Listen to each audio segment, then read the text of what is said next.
Ya, salah satu wisata yang menarik jika mengunjungi Pulau W adalah mencoba diving atau menyelam, dan kegiatan ini bisa dicoba oleh siapapun yang belum memiliki lisensi menyelam.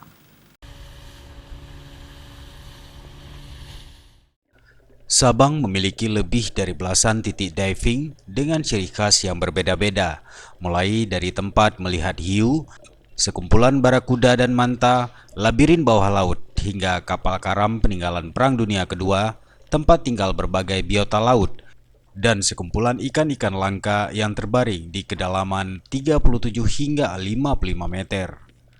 Mungkin banyak yang mengira bahwa penyelam ahli dengan lisensi menyelam yang bisa menikmati indahnya kedalaman Laut Sabang. Ternyata bagi yang belum memiliki lisensi juga bisa menikmati sensasi menyelam, tentunya di bawah pengawasan instruktur menyelam berpengalaman. Ya. Jadi yang harus dilakukan yang pertama selain mental itu adalah jangan pernah takut untuk mencoba. Jadi usahakan sebelum datang ke sini pelajari dulu. Apalagi sekarang kan banyak di YouTube tuh cara-cara bagaimana untuk mempersiapkan diri, apa-apa saja yang bakal dilakukan ketika menyelam. Nah, ketika sudah sampai ke sini, jadi teman-teman yang setidaknya ada sedikit basic berenang itu sangat membantu ketika dalam dunia penyelaman. Nanti teman-teman di sini seperti saya atau ada beberapa teman dari Dive Master juga akan bantu teknik-teknik mulai dari skill, pengajaran skill, bagaimana menggunakan alatnya.